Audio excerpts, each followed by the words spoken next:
Hello बच्चों, कैसे हो आप लोग। आज हम लोग जान पढ़ेंगे केमिस्ट्री। क्या रहे रे सुतले।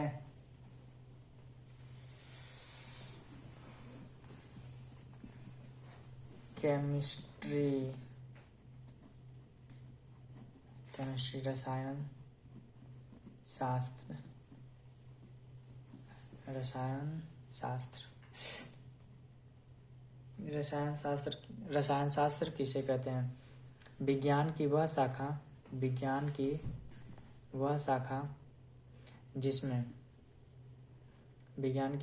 जिसमें पदार्थों के गुण, संगठन और रासायनिक प्रतिक्रिया का अध्ययन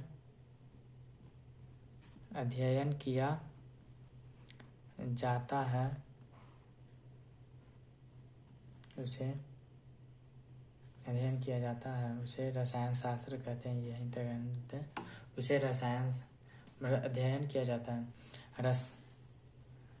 रसायन शास्त्र।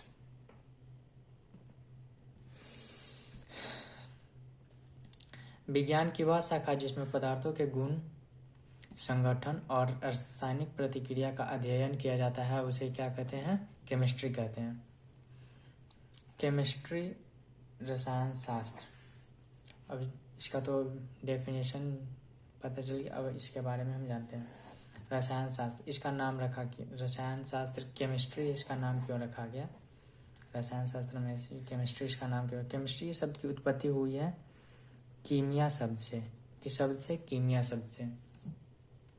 और इस कीमिया शब्द का अर्थ क्या होता है? तो इस कीमिया शब्द का अर्थ होता है काली मिट्टी।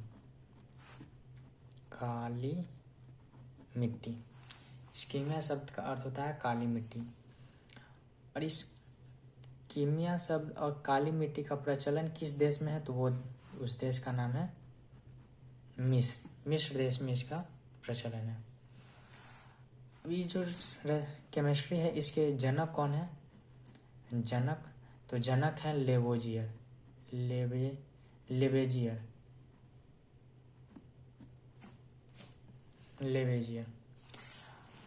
और मजे की बात यह है कि ये जो केमिस्ट्री का प्रचलन है मिस्र देश में, लेकिन इसके जो जनक हैं वो कहाँ के हैं?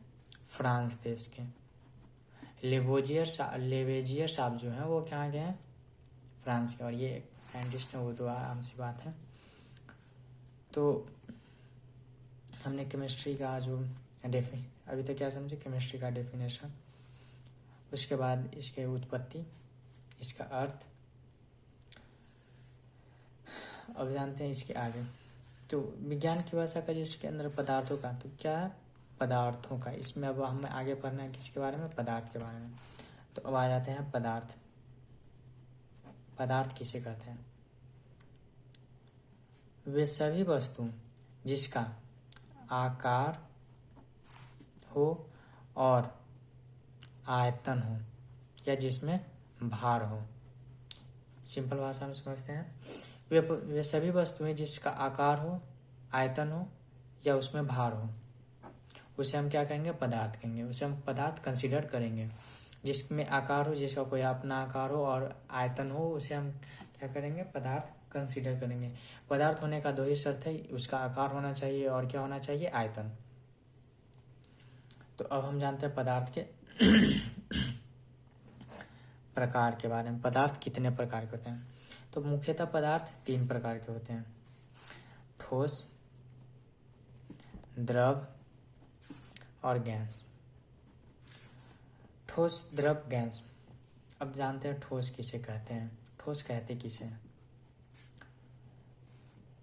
तो शर्त तो यही है कि आकार होना चाहिए और आयतन होना चाहिए। तो हम इसी से बात करते हैं। आकार, ठोस का जो आकार होता है वो क्या होता है? निश्चित होता है।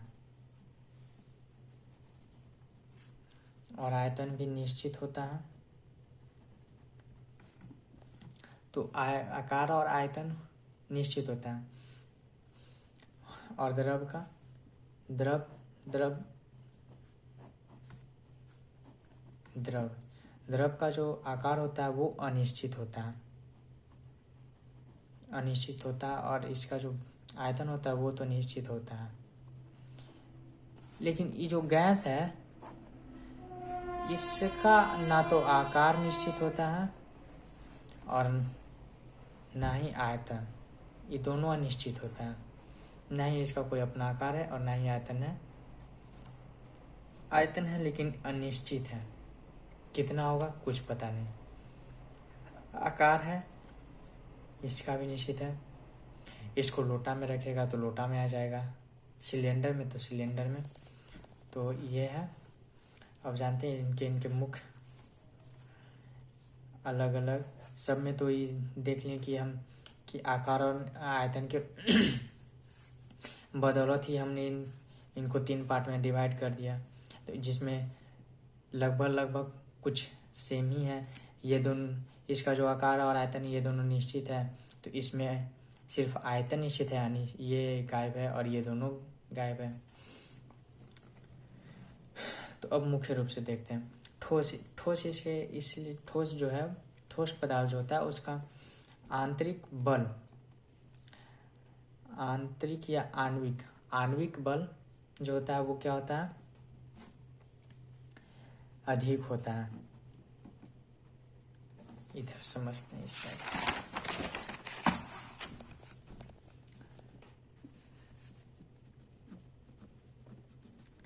आंतरिक या आणविक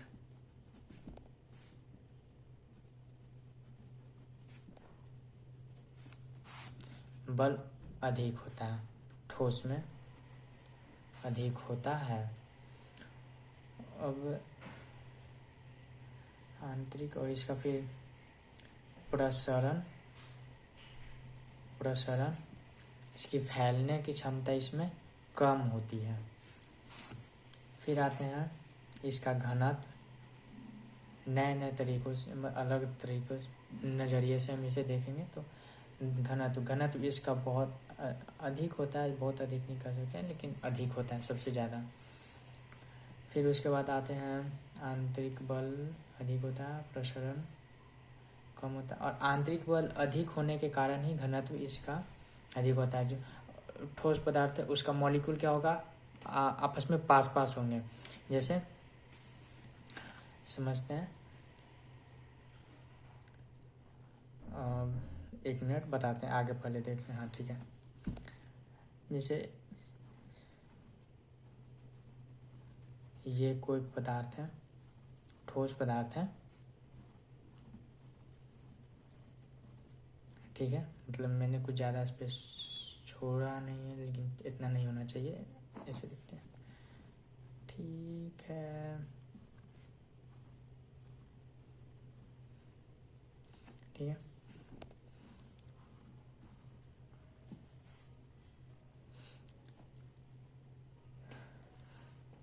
तो ये पदार्थ के मॉलिक्यूल है, यानी कि अणु।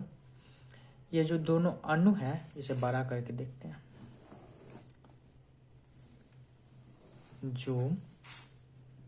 जूम कर देता हूं मैं, मेरा जूमिंग स्टाइल कुछ अलग तरीके का है।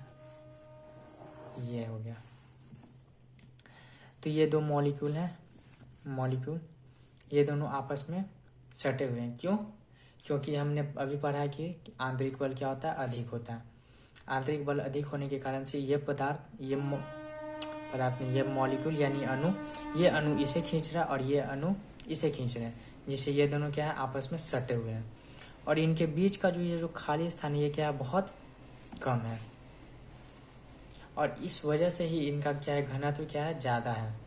इस वजह से ही इनका घनत्व ज़्यादा है, यानी कि अधिक है। और इसी आंतरिक बल अधिक होने की वजह से ये फैल नहीं पाते, जिस वजह से इनकी प्रसरण क्षमता को क्या है, कम है। ठीक है। अब यही केस जो है हम लोग द्रव में लागू करते हैं। किस में लागू करेंगे, द्रव में। तो द्रव में देखते हैं आंतरिक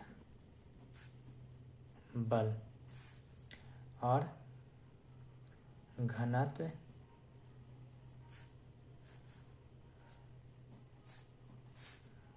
प्रसरण क्षमता। द्रव के मॉलिक्यूल पहले बना लेते हैं। ये द्रव के मॉलिक्यूल हैं, ठीक है। इसका आंतरिक बल जो होता है ये ठीक ठोस के उल्टा होता है।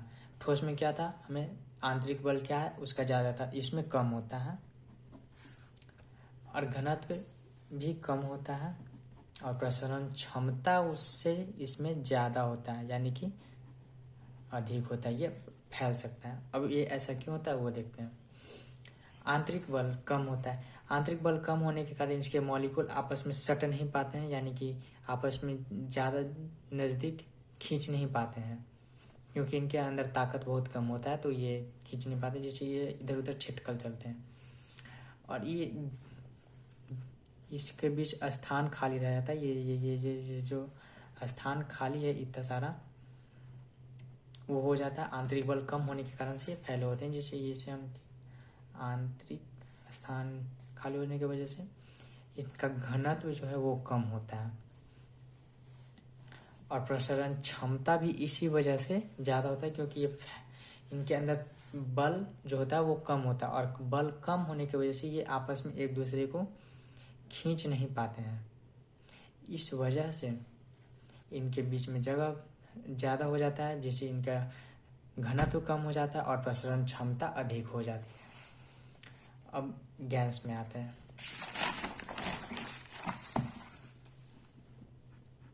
ये हम तुलना करके बता रहा हूँ मैं, ये तुलनात्मक है।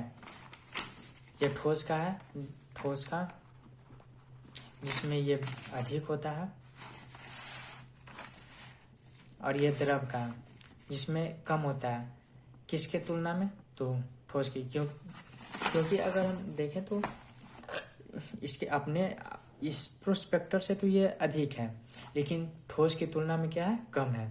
तो इस बात को ध्यान रखने की बात जरूरत है। अब करते हैं गैस। तो इसकी तुलना हम करेंगे ठोस और द्रव दोनों से। इसकी तुलना हम करेंगे ठोस और द्रव दोनों से। तब आते हैं गैस। गैस के आंतरिक बल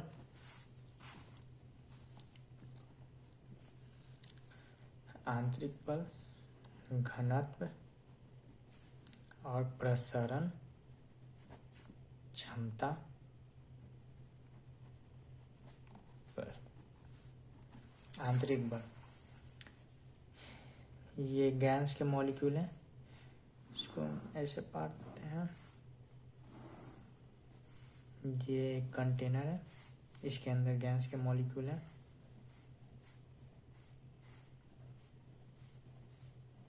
ठीक है, तो ये इनका आंतरिक बल कम होता है। किसकी तुलना में, ठोस और द्रव दोनों की तुलना में। द्रव का आंतरिक बल कम होता है किसकी तुलना में, ठोस की। और गैस की आंतरिक बल कम होता है किसकी तुलना में, द्रव और ठोस दोनों की तुलना में कम होता है। और इसका घनत्व जो है वो भी कम ही होता है, वही किसकी तुलना में, द्रव और ठोस की तुलना में। और प्रसरण क्षमता इसकी अधिक होती है, वो किसकी तुलना में होती है, ठोस और द्रव दोनों की तुलना में। और ये हम रीजन मैं अभी बता चुका हूँ कि इसका आंतरिक बल कम क्यों होता है और घनत्व भी कम क्यों होता है और प्रसरण क्षमता इसकी अधिक क्यों होती है, तो मुझे बताने की ज़रूरत नहीं है। अब आते हैं अगले टॉपिक पर। वर्तमान समय में अभी हमने पढ़ा क्या कि पदार्थ की जो अवस्था है वो 3 है, लेकिन वर्तमान समय में, अभी के समय में, एडवांस में, मतलब कि अभी जो है ना पदार्थ की 2 और नई अवस्थाएं की खोज हो चुकी है, जिस वजह से अब पदार्थ की कितने अवस्था हो गया, 5 अवस्था। फिर से रिवीजन करते हैं। ठोस, द्रव, गैस, ये 3 अवस्था तो हमने पढ़ा। अब 2 और अवस्था खोजी जा चुकी है।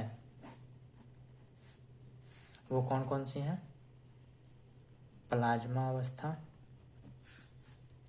और एक है बोस आइंस्टीन कंडेंसेट अवस्था।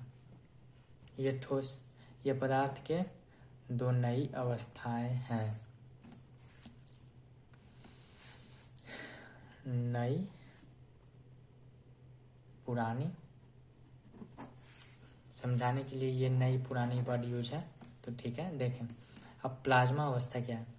प्लाज्मा अवस्था वो अवस्था नहीं है जो है ना तो इसका आकार इसका भी मतलब निश्चित नहीं है होता है, समझिए एक तरह से तो, और इसका आयतन तो निश्चित होता ही है, लेकिन इसका आकार निश्चित नहीं होता है। कि इसका जो प्रकृति है ना वो होता है जेली की तरह, एकदम जेली की तरह बिहेव करता है। ना तो ये पूरा कठोरे रहेगा और ना ही ये लिक्विड जैसा ही रहेगा, एकदम चिपचिपा रहेगा, चिपचिपा जेली टाइप का। और इसकी जो एनर्जी होती है ना वो बहुत एक्सट्रीम लेवल पर हाई होता है। इसी वजह से ये जो बहुत है ना गर्म होता है, और इस वजह से इसका एनर्जी जो है ना बहुत हाई है। एनर्जी, ऊर्जा बहुत ज़्यादा अधिक होता है। जैसे आप समझ सकते हैं सूर्य और तारा, किसके तुलना में सूर्य और तारा। जितना अधिक तापमान सूर्य और तारा का होता है उसी तरह से इसका भी होता है अन्य सभी वस्तुओं से। ये एक्सट्रीम हाईली गर्म होता है, बहुत ज़्यादा। अगर किसी पदार्थ को बहुत ज़्यादा गर्म करिएगा ना तो ये अपना ठोस, द्रव और गैस, ये इस अवस्था को छोड़ करके ये प्लाज्मा अवस्था में आ जाता है।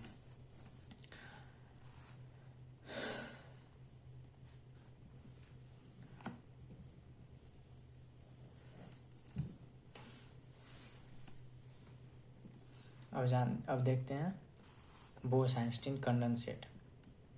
इस अवस्था का खोज किए हैं हमारे देश के ही हैं, जिनका नाम है सत्येंद्र नाथ बोस।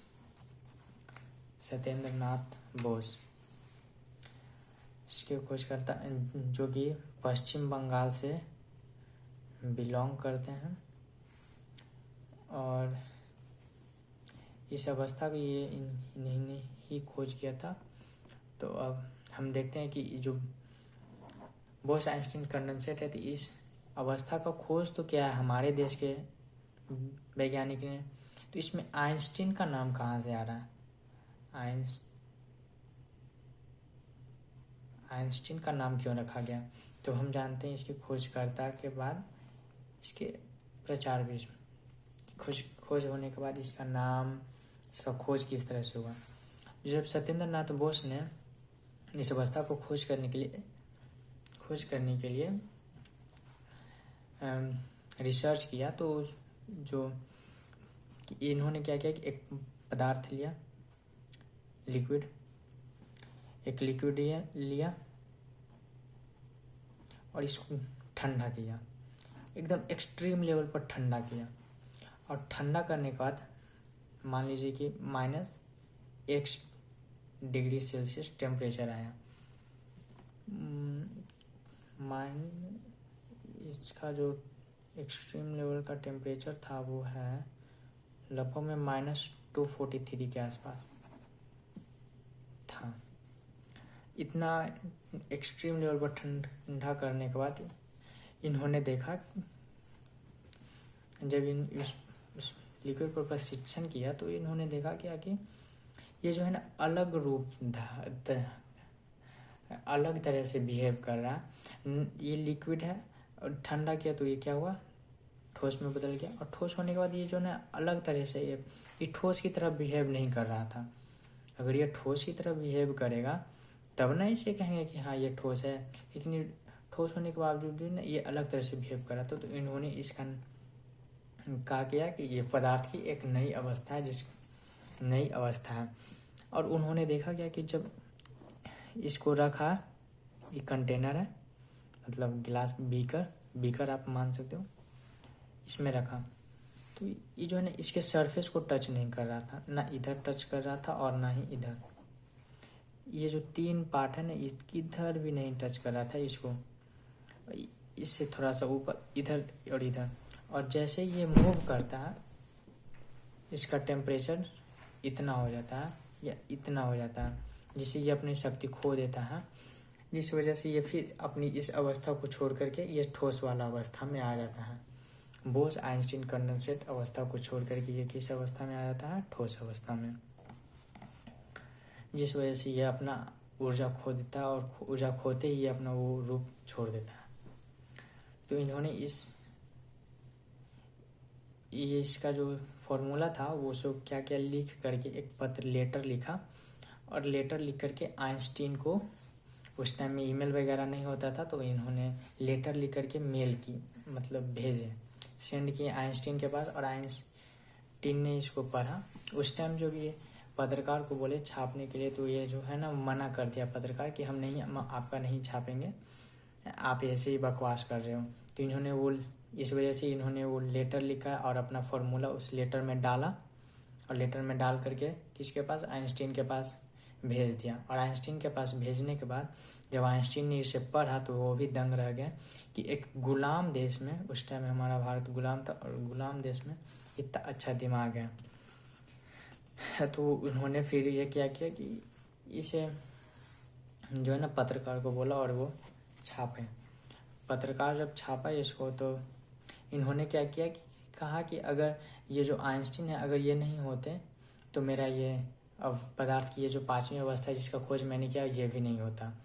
तो इस वजह से इन्होंने ना इस अवस्था का नाम में रख दिया बोस आइंस्टीन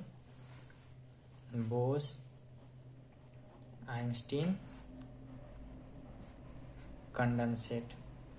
शॉर्ट में लिख रहा हूँ, बोस आइंस्टीन कंडेंसेट, क्योंकि उस टाइम इतनी ईमानदारी थी कि इनकी अवस्था को उन्होंने इन्हीं के नाम से छपवाया था, जिस वजह से फिर ये वो उस टाइम की प्रक्रिया। तो आज का टॉपिक यहीं पर ख़त्म करते हैं, और आगे के लिए ठीक है, नेक्स्ट वीडियो में मिलते हैं। तब तक के लिए जय हिंद। जय हिंद।